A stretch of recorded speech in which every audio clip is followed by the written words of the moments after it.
Terperiksa.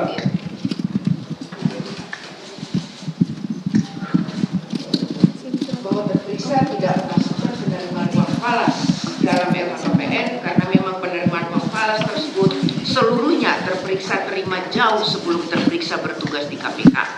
Selain itu, karena memang penerimaan uang falas tersebut digunakan untuk kebutuhan pribadi di luar kedinasan. Bahwa bagi terperiksa pemberian uang falas kepada terperiksa bukan gratifikasi. Karena terperiksa peroleh saat terperiksa melaksanakan tugas sebelumnya di kepolisian yang memang beberapa kali pernah ditugaskan ke luar negeri untuk pelaksanaan tugas dan selama terperiksa bekerja di KPK, terperiksa tidak pernah menerima gratifikasi.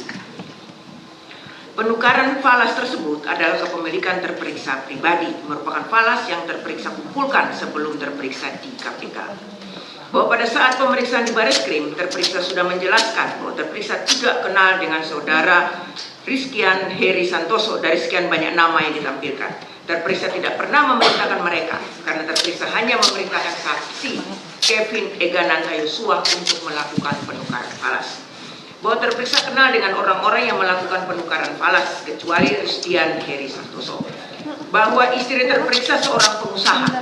Istri terperiksa pemilik CV Risdira Mandiri yang bergerak di bidang jasa, yaitu usaha pijat refleksi sejak tahun 2011 dan perdagangan, yaitu butik, restoran, franchise, serta usaha batik yang berlokasi di Jakarta dan Bekasi.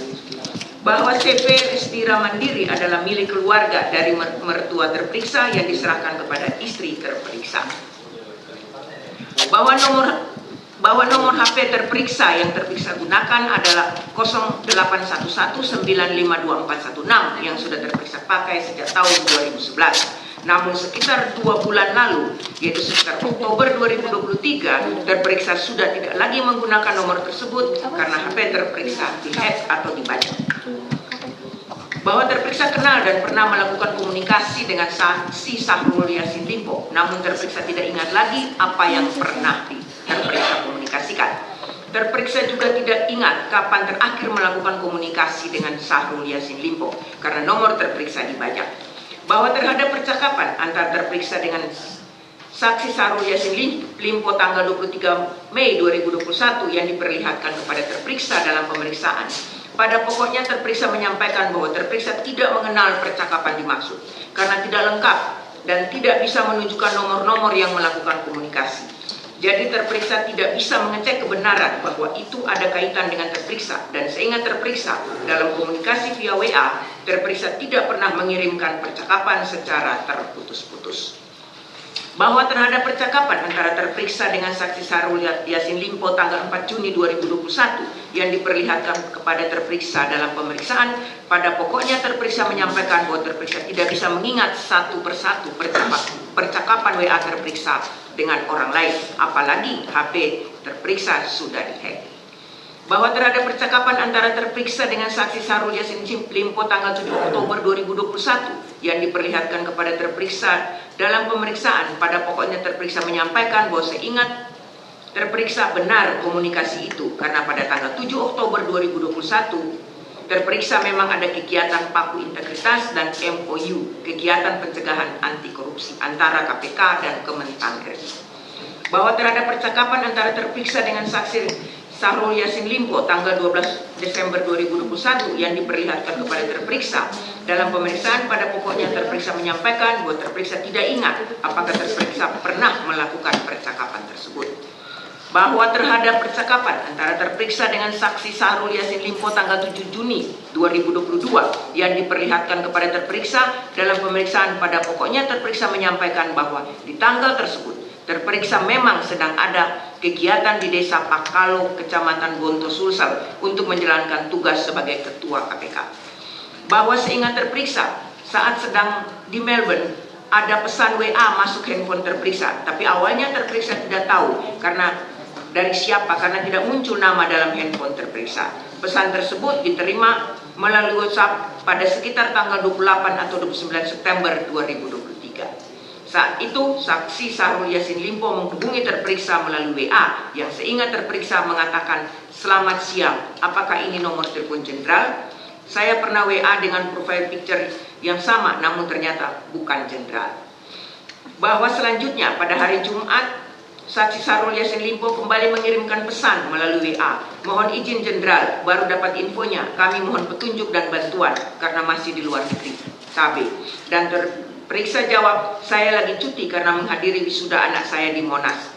Dan saya akan kembali 2 Oktober 2023. Kemudian pesan tersebut terperiksa hapus. Bahwa pada hari Senin tanggal 2 Oktober 2023 sekitar sore hari dari Bandara Suta terperiksa langsung masuk kantor KPK dan terperiksa mendapat info dari media bahwa Wamentan RI mengabarkan bahwa ia kehilangan kontak dengan Menteri Pertanian. Bahwa selanjutnya pada tanggal 4 Oktober 2023 terperiksa mendapat informasi dari Direktur Intelijen Imigrasi bahwa saksi Syahrul Yassin Limpo sudah sampai di Indonesia dan karena pada saat itu KPK belum melakukan penangkapan, yang bersangkutan pergi ke Menara Nasdem dan ke Polda Metro Jaya berdasarkan berita di media online, dan TV KPK telah mengirimkan surat panggilan kepada saksi Syahrul Yassin Limpo untuk diminta keterangan sebagai tersangka pada hari Rabu 11 Oktober 2023. Bahwa pada tanggal 12 Oktober 2023 terhadap saksi Syahrul Yassin Limpo dilakukan penangkapan oleh tim KPK di apartemen Barito. Selanjutnya dilakukan penahanan keesokan harinya tanggal 13 Oktober 2023. Bahwa terperiksa selalu merespon ucapan selamat Idul Fitri kepada orang yang berkomunikasi dengan terperiksa, namun terperiksa tidak dapat memastikan percakapan tersebut benar atau tidak. Bahwa seingat terperiksa tidak pernah melakukan pertemuan pada bulan Mei 2021 seperti yang disebutkan. Pertemuan antara terperiksa dengan saksi Syahrul Yassin Limpo terjadi pada tanggal 26 Desember 2021. Bahwa seingat terperiksa, saksi Kevin Egan Yosua juga pernah ditanyakan apakah benar nomor tersebut adalah nomor terperiksa dan dibenarkan oleh saksi Kevin Egan Yosua. Bahwa terperiksa kenal dengan saudara Anom pada saat saudara Anom menjadi anggota ajudan ketika terperiksa di NTB. Bahwa terperiksa tidak pernah melakukan pertemuan dengan saksi Irwan Anwar dan saksi Syahrul Yassin Limpo di rumah Kertanegara karena setiap orang yang ingin berhubungan dengan terperiksa harus melalui ajudan dan agenda pertemuan tersebut ada di ajudan.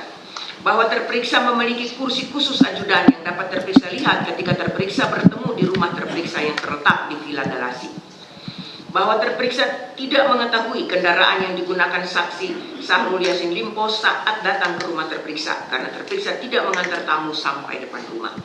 Bahwa selain di Villa Galaxy, terperiksa juga pernah bertemu dengan saksi Irwan Anwar di lapangan tenis PT IKA pada sekitar bulan Juni 2021, yang saat itu juga ramai dengan orang yang bermain tenis termasuk istri terperiksa. Bahwa sejak terperiksa berdinas menjadi Kapolda, siapapun yang masuk ke dalam kompleks rumah terperiksa di Villa Galaxy harus terdaftar terlebih dahulu oleh Satpam kompleks, lalu Satpam tersebut selfie bersama dengan tamu dan tidak boleh membawa apapun jika bertemu dengan terperiksa. Bahwa terperiksa tidak pernah menginisiasi atau menghubungi saksi Syahrul Yassin Limpo terlebih dahulu untuk merencanakan pertemuan dengannya karena semua pertemuan diatur ajudan terperiksa. Bahwa terperiksa juga tidak membaca lengkap ND yang diajukan oleh Deputi Indah saat itu yang ditujukan kepada Deputi Penindakan. Bahwa terperiksa baru mengetahui jika saksi Syahrul Yassin Limpo mempunyai perkara di KPK ketika Direktur PLPM dipanggil oleh Polda Metro Jaya dan terperiksa diperlihatkan nota dinas adanya keterkaitan antara saksi Syahrul Yassin Limpo dalam perkara pengadaan sapi tersebut. Bahwa menurut pemahaman terperiksa yang dimaksud dengan perkara adalah ketika peristiwa pidana sudah masuk ke tahap penyelidikan dan jika belum naik ke tahap penyelidikan maka terperiksa sebagai pimpinan KPK belum mengetahui dan belum dapat mengawasinya. Bahwa seingat terperiksa, komunikasi terperiksa dengan saksi Syahrul Yassin Limpo pada tahun 2023 yang saat itu sedang berada di Spanyol, terperiksa beritahukan kepada pimpinan bahwa sprindik atas nama saksi Syahrul Yassin Limpo ditandatangani oleh saksi Nawawi Pomolango pada tanggal 26 September 2023. Bahwa pada saat gelar perkara tanggal 13 Juni 2023 telah disepakati bahwa perkara tersebut naik ke penyidikan yang mana saat itu terperiksa memberikan disposisi agar disatukan dengan perkara lainnya jika ada. Namun berdasarkan informasi dari PLT Deputi Bidang Penindakan dan Eksekusi, ternyata saksi Syahrul Yassin Limpo tidak mempunyai perkara lain di KPK.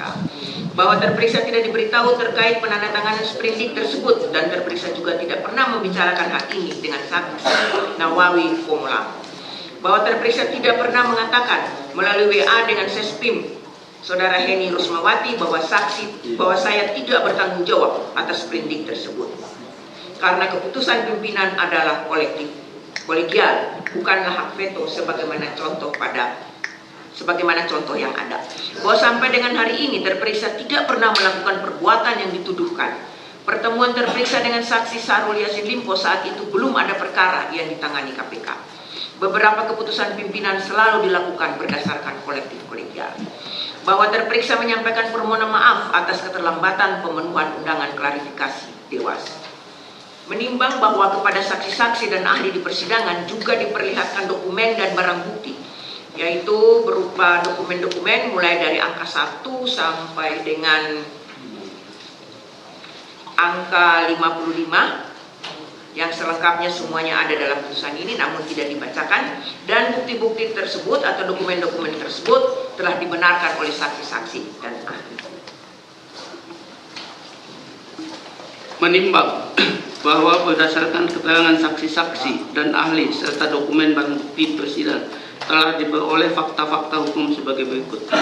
Bahwa terperiksa menjabat sebagai Ketua KPK periode 2019-2023 yang dilantik pada tanggal 19 Desember 2019 dan diperpanjang 1 tahun sampai dengan tanggal 19 Desember 2024. Bahwa pada tanggal 9 Oktober 2020 Dit PLPM menerima pengaduan tentang dugaan tindak pidana korupsi di Kementerian Pertanian sesuai dengan agenda nomor sekian-sekian tanggal 14 Oktober 2020.